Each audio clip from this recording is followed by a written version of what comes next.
Je me trouve ici au Centre international de civilisation Bantou Sisiba, ou du moins ce qui aurait dû être le Centre international de civilisation Bantou Sisiba.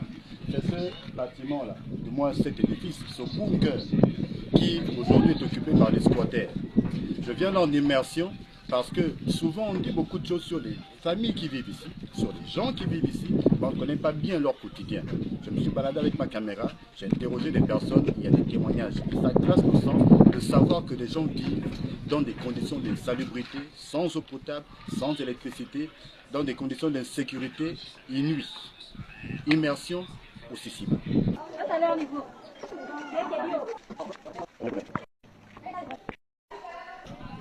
Merci encore pour votre visite, mais nous allons interpeller le président de la transition. 400 familles gabonaises dans ce bâtiment vivent dans des situations les plus difficiles. Ce que nous demandons, c'est la présence du président de la transition. Donc, nous avons un problème d'insécurité, l'eau, l'électricité, mais le problème le plus important pour les squatters, c'est le problème du logement, parce que ici, dans ce bâtiment, nous ne sommes pas propriétaires. Lorsque vous êtes propriétaire, vous êtes en sécurité dans votre propre maison. C'est pourquoi nous interpellons le président de la transition qu'il vienne faire l'état des lieux dans le bâtiment Sisiba, parce que nous sommes un peuple gabonais. Il y a 52 enfants qu'on a recensés dans ce bâtiment qui n'ont pas d'acte de naissance. Ces enfants sont privés déjà à l'école, ils ne peuvent pas apprendre. C'est pourquoi nous parlons au président de la transition, parce que nous avons salué l'événement du 30 août dernier. Mais il faut que cet événement-là soit également, doit s'accomplir par des actes qui sont posés et non pas des promesses. C'est pourquoi nous interpellons le président de la transition de faire un état des lieux. Regardez dans quelles conditions elle vit. Elle vit là, dans ce petit logement, et juste à côté, juste devant chez elle, c'est ça. Heureusement pour elle qu'elle ne boit pas le vin, elle ne rentre pas souvent en état d'ébriété, parce que pour quelqu'un qui boit le vin, on peut rentrer et puis se retrouver facilement là-dedans, et le temps que le voisinage soit alerté, on finit noyé. Ça me donne la maladie, parce que je veux vivre dans la santé. C'est pas bon. À mon âge, de 63 ans, quand je vivre comme ça, là, je vais avaler la santé, c'est pas bon. Ça me donne la maladie toujours. Donc il faut qu'un papa au limite. Il faut arranger ça. Le tas de maman, c'est pas moi seul. Il y a beaucoup de mamans pour toi. Pardon, papa. C'est ça que je voulais te dire. Que je vivre dans la saleté. Mais je ne peux pas en prison. Je n'ai pas beaucoup oui, ça me donne la maladie. Parce que même si tu n'es pas malade, quand tu vis dans la saleté, tu as avalé ça. La nuit, la journée. Donc c'est ça que je voulais parler, papa. Les populations de Sisiba s'approvisionnent quand il y a un problème d'eau, parce que nous avons le véhicule de la SCG qui vient un peu 2 fois dans la semaine nous donner l'eau. Mais à part ça, voici dans les conditions dans lesquelles nous vivons. Cette eau-là, les gens puissent ça pour se laver avec et laver le linge. Sachant que ces eaux sont vraiment des eaux vraiment remplies de bactéries et autres.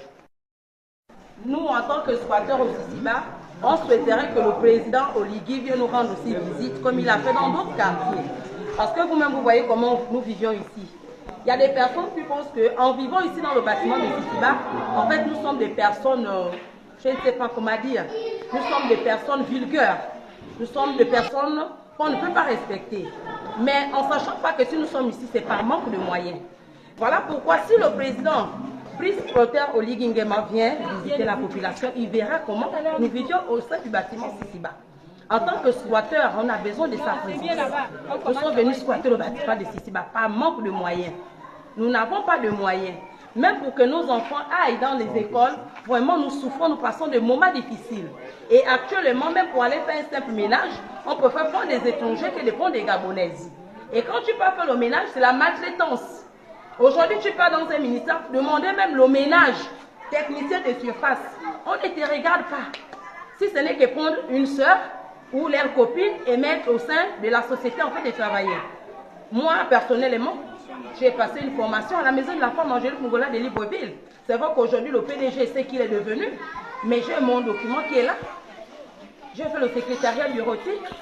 Mais où en sommes-nous? Je suis là posée. J'ai fait 7 mois de stage, je suis posée. Cela ne veut pas dire que toute personne vivant dans le bâtiment de Sisiba n'a rien dans la tête. On a des enfants qui sont diplômés. Mais que faire? Puisqu'il y a des conditions posées, il faut ramasser l'aiguille. Il faut aller faire la prostitution. Il faut coucher avec une femme comme toi pour qu'on te donne le travail. Il faut aller au bord des mers pour susciter si c'est appelé la reine-mère. Nous ne connaissons pas tout ça. Donc voilà pourquoi on vous invite au sein du bâtiment Sisiba afin d'attirer l'attention du président à ceux qui viennent nous rendre visite.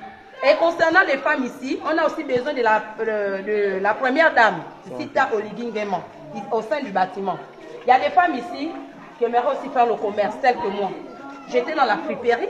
Aujourd'hui, je ne fais plus parce que les choses ont été brûlées au niveau du charbonnage. Ici, on n'a pas de marché. En tant que femme au Sisiba, la première dame peut aussi nous trouver une place là où les femmes de Sisiba peuvent mieux s'installer en fait d'exercer le commerce. C'est ici là où on dit qu'il y a des bandits, il y a des brigands. Quand même, tous les quartiers, il y a des voleurs, il y a des bandits, il y a des brigands. Mais pourquoi alors on ne voit que le bâtiment Sisiba? Nous sommes des humains comme tout autre. On a aussi besoin de sa présence au sein du bâtiment. Il y a tant que squatteurs.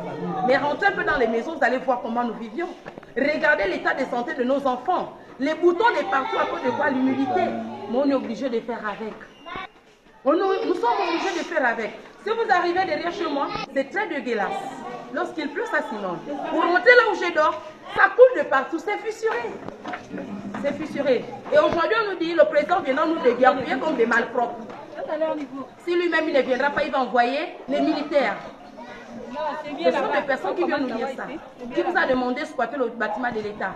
Personne ne vous envoyait, donc c'est que sûr, on va aussi vous chasser. Mais en tant qu'un homme de la loi, M. Oligingema, lorsque je l'entends parler et lorsque je le regarde, je ne pense pas qu'il peut le faire. Donc on a besoin de sa présence et besoin de la présence de sa femme. Les éléments du commissariat de police d'Akanda, c'est à Gigi, dans la commune éponyme, viendraient régulièrement ici pour des opérations de sécurisation. En réalité, c'est à Printemps des descentes inopinées sans mandat et on arrive comme ça dans des domiciles des personnes, parfois qu'on trouve en plein débat sexuel, on en bastille certains, on prélève des éléments appartenant à d'autres et il y en a qui sont victimes donc de ces sévices. Quand ils vont même au tribunal de première instance de Libreville déposer plainte, l'affaire demeure sans suite. C'est donc le lieu aussi d'interpeller les autorités compétentes sur ce volet. Parce qu'il ne peut pas y avoir une police de proximité, mais qui agit plutôt en étant les premiers agents de l'insécurité.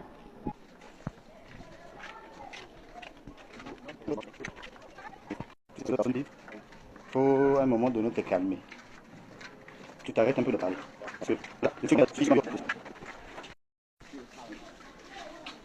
Voyez, parlons d'insécurité. Regardez un peu cette barrière.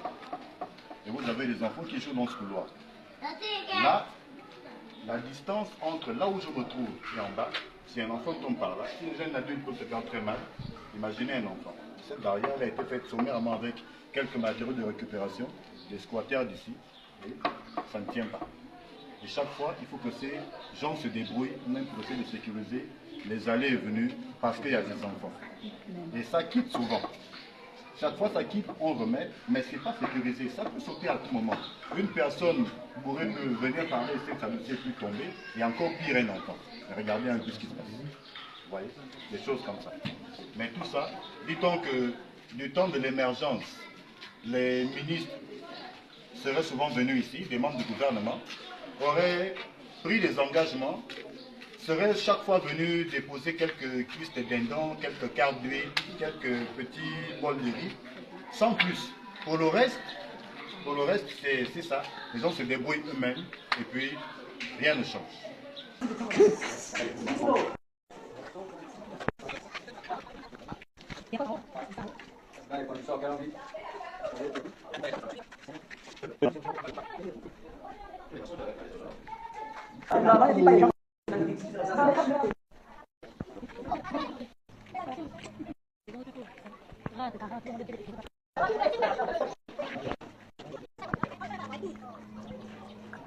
si le président de transition et toute son équipe de CTRI et son gouvernement de transition veulent bien écouter ces personnes, on pourrait les reloger ailleurs pour leur donner des logements décents.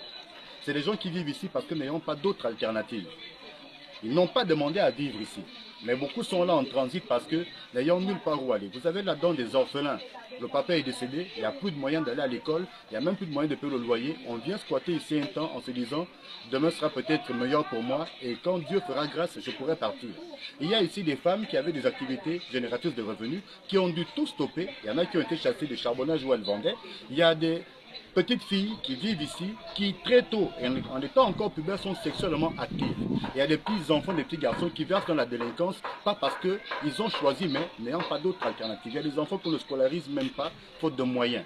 C'est donc le cri de cœur de ces pères et mères de famille. 400 familles gabonaises et à peu près une trentaine d'étrangers, 52 enfants apatrides. Les autorités sont là. On a dit c'est l'ère de la restauration des institutions. Maintenant, Monsieur le Président, la balle est à vous. Très bien. Maintenant, Monsieur le Président, Très bien. la balle est à vous. On avance. Très bien.